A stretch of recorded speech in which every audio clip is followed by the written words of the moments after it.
Oi, povo, Geopovo, tudo bem com vocês? Professor Capri. Hoje vamos falar um pouco sobre os conflitos na América Latina. Entendendo a América Latina no planisfério e aqui a América Latina compreendida como México para baixo, América Central e América do Sul, de origem onde a gente fala português ou espanhol. Eu gostaria de trabalhar com vocês o conceito, a gente tem que trabalhar de exploração. Exploração, o que vem a ser? Certas pessoas são maltratadas ou usadas de maneira injusta para o benefício de outras, ou ainda quando são usadas como objetos. E aí, usar o trabalho de outras pessoas sem oferecer a elas uma compensação adequada. Isso que a gente vai entender que é a exploração dos países, dos continentes, no caso aqui América Latina, América do Sul e do continente africano em geral. E aí vai surgir a questão do conflito. O conflito é quando nós temos alguma desavença, temos um jogo de interesses diferentes. Isso gera discussão, gera treta, isso pode gerar guerra, ok? Olha que interessante. Onda de manifestações do Chile, protesto com mortes no Equador, disputa entre poderes no Peru, agravamento da crise econômica na Argentina com a volta dos peronistas ao poder, o ressurgimento das Farc na Colômbia, um presidente que usa de artifício jurídico para se manter no cargo indefinidamente na Bolívia e é forçado a renunciar, um acordo energético que já abalou as estruturas do governo paraguaio e a mais grave crise migratória do mundo acontecendo aqui do lado na Venezuela. Esses são acontecimentos, são as crises que nós temos observado e principalmente no ano que passou agora, 2019, aconteceu tudo isso. Agora, essa frase, penso eu que resume bem essa situação. A América Latina é esse vulcão sempre esperando a próxima erupção. Um local onde habita tanto um povo aguerrido, forte, lutador, quanto políticos inescrupulosos e corruptos. O povo é bom? O povo é bom. Por que não deixam a gente melhorar? Tá aí. Políticos inescrupulosos e também corruptos. Qual o contexto que a gente vai tratar desses conflitos? O contexto vem desde as dificuldades do nosso passado colonial, como explorados pelo capitalismo internacional, até acontecendo uma ordem aí. Eu vou ter as independências dos países latino-americanos acontecendo quase ao mesmo tempo. O crescimento das cidades e parques industriais diretamente ligado à dependência dos Estados Unidos e seus investimentos, que aumentaram após a criação da OEA. E aí os governos populistas eram instáveis, ora apoiavam os investimentos norte-americanos, ora o rejeitavam.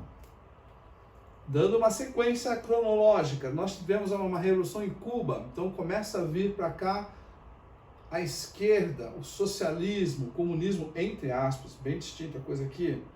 E aí os Estados Unidos se sente ameaçado e ele cria um acordo, Aliança para o Progresso, acordo esse que estipulava auxílio econômico para quem estivesse lá dos Estados Unidos. Mas dá uma olhadinha aqui, ó.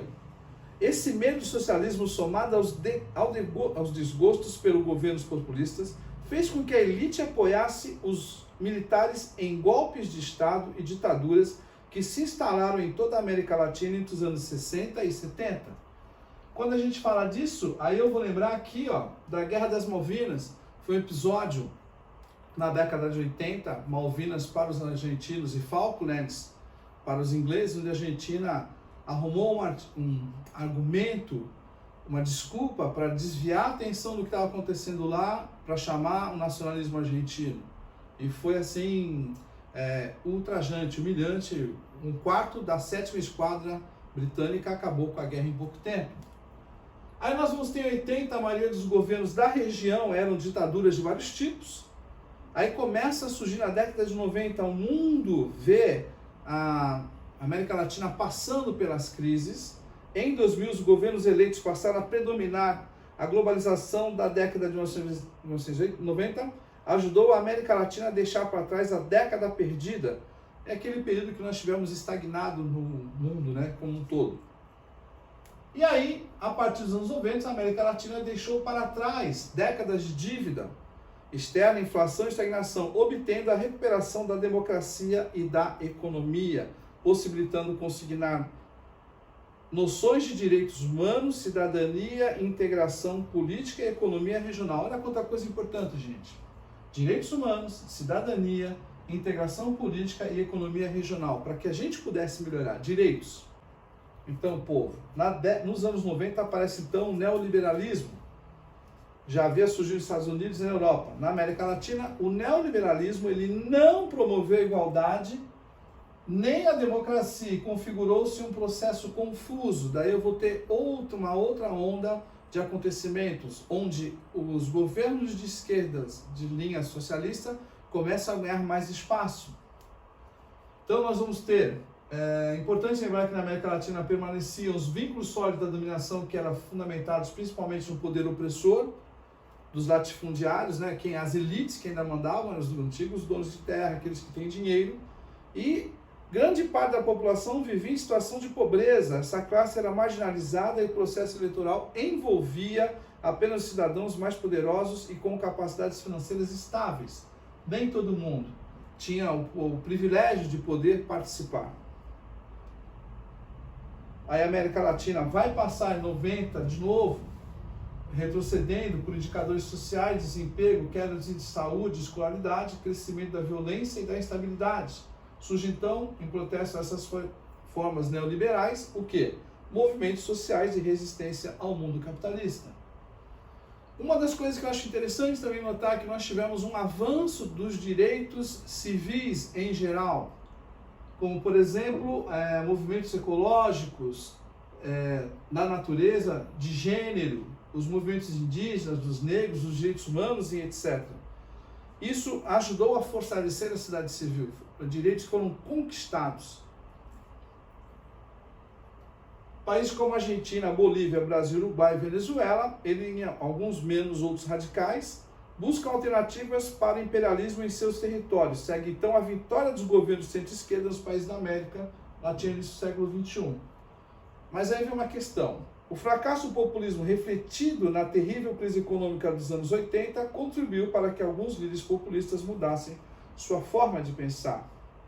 E aí qual foi a bandeira? Qual foi a forma de pensar? A bandeira da justiça social, de uma revolução social e uma ampla redistribuição de riqueza, levou ao poder no início do século XXI líderes considerados populistas, com a promessa de levar saúde, educação, alimentação e moradia às camadas mais pobres da população. Isso ocorreu por um bom período. Mas aí vão surgir as instabilidades e conflitos na América Latina. Eu acho interessante essa imagem que ela diz o seguinte: la desigualdad também é violência. A desigualdade também é violência e ali fora corruptos. Oi, pessoal. Voltando aqui, vamos falar a questão dos conflitos na América Latina, começando com a Nicarágua. O que eu tive na Nicarágua? Eu tinha um líder estudantil chamado César Augusto Sandino, que lutou contra a influência norte-americana. Ele acaba sendo assassinado pelo general Anastácio Somoza, e esse general ele assume o governo ditatorial, de forma ditatorial, e fica por muito tempo. Tá? Depois o seu filho vai assumir até 79. Aí vão surgir protestos, sempre pela liberdade, lógico. Nós vamos ter uma corrente da igreja chamada Teologia da Libertação. O que ela busca? Ela busca melhores condições de vida e se coloca sempre contra a repressão, intimidação, violência, torturas, exílio forçado. Aí o que acontece? O governo também, de novo, o assassinato agora de um jornalista, e isso gera crise lá na Nicarágua, mais crise. E aí o que eu tenho? Os ELAs ficam preocupados com essas crises e o pessoal querendo a esquerda se revoltando lá. E aí eles vão patrocinar um movimento chamado Contras, né? Eles patrocinam esse movimento em termos de dinheiro. Aí nós vamos ter depois eleições gerais, eleita a presidente Violeta Chamorro, que é a viúva daquele jornalista assassinado, mas não deu muito certo, não consegue manter o governo estável, a economia do país. O que acontece na Argentina? A Argentina, há muito tempo, desde 50, 33% do tempo, ela passa em recessão, e já faz tempo. E o FMI também força a Argentina a seguir as normas, né? E o povo argentino não gosta. Então já faz um tempo, apesar de ser um povo politizado, um povo culto que lê muito, tem uma situação econômica muito instável. Bom, na Bolívia o que que acontece? Na Bolívia a gente tem o Evo Morales lá, que está há muito tempo lá. Interessante que ele chegou como um líder que vem daqueles que não têm oportunidade, que ele é um líder indígena, só que ele quer se manter de qualquer jeito no governo. E aí, nessa última eleição, nós tivemos suspeitas de fraude. A OEA, que é a Organização dos Estados Americanos, apresentou um relatório questionando desde o princípio a legitimidade das eleições bolivianas por problemas no transporte das urnas, sobretudo na apuração dos votos. A notícia revoltou mais ainda a população e deu força aos movimentos de oposição e pediram a renúncia de Morales. Olha quanta coisa, povo. E no Chile, puxa vida. O Chile lembra uma situação aqui que nós tivemos aqui, né? No Brasil, não só são só os 20 centavos, no caso do Brasil. O que que aconteceu? O Chile também passa por problemas econômicos, sendo que o Chile há muito tempo é considerado uma história de sucesso na economia, chegou antes do último terremoto, estava em oitavo na economia do mundo, mas isso tudo teve um custo, especialmente aos chilenos mais jovens que dizem não se beneficiam com o que parecia ser progresso. Então, teve um aumento das passagens aéreas e o pessoal foi para a rua. Eu estive lá em janeiro e nós presenciamos algumas dessas manifestações, não tão graves como estavam antes, mas todo dia tinha manifestação lá. Já na Colômbia, o caso é um pouco mais complicado, por quê? Porque a Colômbia já há décadas vivia passando por problemas de uma guerra interna no próprio país. Aí resolveram fazer um pacto, né? As Farc, que é as Forças Armadas Revolucionárias da Colômbia, resolveu fazer um pacto em prol da Colômbia para melhorar a Colômbia, ok? Mas o que que aconteceu? Vamos lá para entender. Tá aqui, ó. O que que aconteceu? O acordo previa que deveriam ser colocada educação universal de melhor qualidade também nas áreas do interior do país, desde a pré-escola até o ensino médio, acesso garantido à água potável, nós temos dificuldade de água potável na Colômbia, e subsídios pesados para programas de desenvolvimento em antigos territórios rebeldes.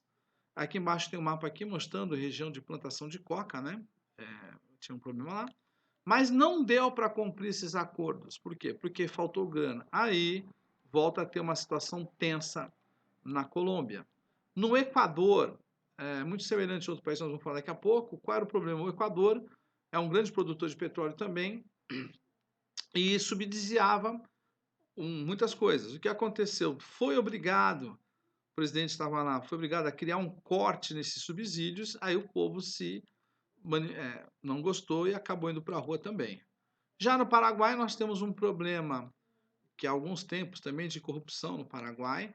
O atual caso que está acontecendo lá é que a Itaipu, o Brasil se beneficia da produção de energia elétrica produzida pela Itaipu, só que o Paraguai acha que tem que receber menos, o povo, né? Foi feito acordo entre os presidentes do Brasil e de lá, o povo não gostou muito, isso deu uma instabilidade política naquele lugar. Já no Peru, puxa vida, Peru, um lugar que tem uma grande indústria de pescado, também tem a questão prata e da prata, né? Minas de prata. Só que o que acontece lá? Corruptos, políticos corruptos, né? Desde o Fujimori para cá, então essa corrupção, só que na Constituição do Peru pode fechar o Congresso, né? O presidente pode fechar o Congresso lá. E aí, qual foi o estopim dessa crise? Um confronto entre uma disputa de meses sobre as nomeações dos juízes do Tribunal Constitucional, que deveriam ser substituídos. Aí o Vizcarra fez o lobby no Congresso, de maioria opositora, para tornar o processo de seleção mais transparente e aumentar a participação popular. Tivemos até questão de presidentes lá que foram afastados por causa de envolvimento na questão de corrupção da Odebrecht, a construtora lá no Peru. Na Venezuela, a Venezuela, a nossa vizinha aqui, nós temos o quê? Nós temos uma situação com milhões de pessoas fugindo da fome, da violência e de um governo opressor.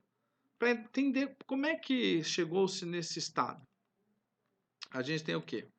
Hoje, né? As consequências da crise econômica, humanitária e política da Venezuela têm sido dramáticas. uma economia em queda livre, escassez de alimentos, crise de saúde, 4 milhões de pessoas deslocadas, centenas de presos políticos. Ok. O que aconteceu? Antes, Chávez, que era um antigo presidente lá, ele conseguiu injetar na economia, injetar para a população, para benefícios do povo, o dinheiro que vinha do petróleo, quando o petróleo o preço estava alto. Mas o que acontece? Esse bem-estar, né, foi incentivado. Quando o petróleo caiu a nível mundial, ele não conseguiu continuar bancando isso para o seu povo. E aí começam a surgir as crises, e aí deu no que está dando hoje, que muita gente, inclusive a gente tem até venezuelanos aqui na Baixada Santista, né, que nós conhecemos, que o pessoal sofre. Você vê as imagens aí, né, muitos refugiados, e um país que tinha tudo, que já foi muito lindo, hoje não está muito bem. É isso aí, povo. Sucesso para todo mundo. Então, pessoal, já atualmente, o que a gente percebe? Que os latino-americanos estamos vivendo um momento de urbanização diferenciado, melhor inclusive que alguns lugares do continente africano e da Ásia. Mega cidades como Buenos Aires, São Paulo, já ultrapassam, Cidade do México ultrapassam já muito mais os 10 milhões. Isso vai fazer o quê? E eu tenho outras regiões para trás, né? A América Latina é um mundo em desenvolvimento. Não esqueçamos. É importante ressaltar que os países latino-americanos vivenciaram um processo semelhante de conquista e colonização europeia. Quais são os desafios, então, para a América Latina no século XXI? A questão do desenvolvimento. Será que a solução seria uma revolução?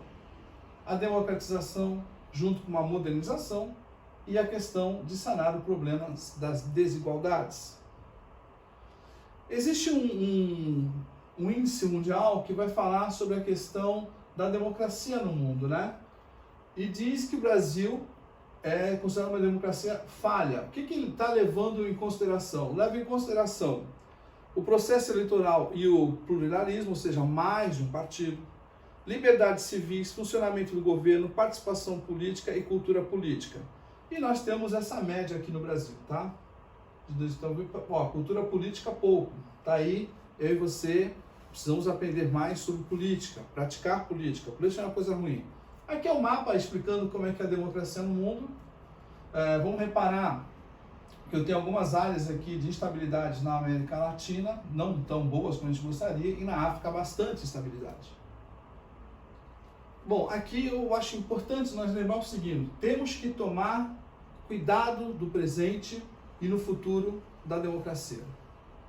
Depois, hoje mais do que nunca, a América Latina requer uma democracia resiliente e de qualidade. Não é qualquer tipo de democracia, uma que de fato, efetivamente, faça com que o cidadão se sinta valorizado. Hoje, a grande missão política da América Latina é aprofundar ou aperfeiçoar seu sistema democrático. De novo, aquela questão, né? Nós percebemos, ultimamente, infelizmente, está tendo um declínio da liberdade global. E sobre o Brasil, classificado como, entre aspas, democracia livre, é uma democracia que realiza eleições competitivas e é arena política e é caracterizada por um debate público vibrante. No entanto, jornalistas independentes e ativistas de sociedade civil correm risco de assédio e ataques violentos. A discriminação social e a violência contra as pessoas LGBT continuam sendo um problema. Olha os índices do Uruguai. Bom, do Chile também bom. Pessoal, tem as referências aí e espero que vocês não esqueçam de fazer as atividades, ok? Sucesso!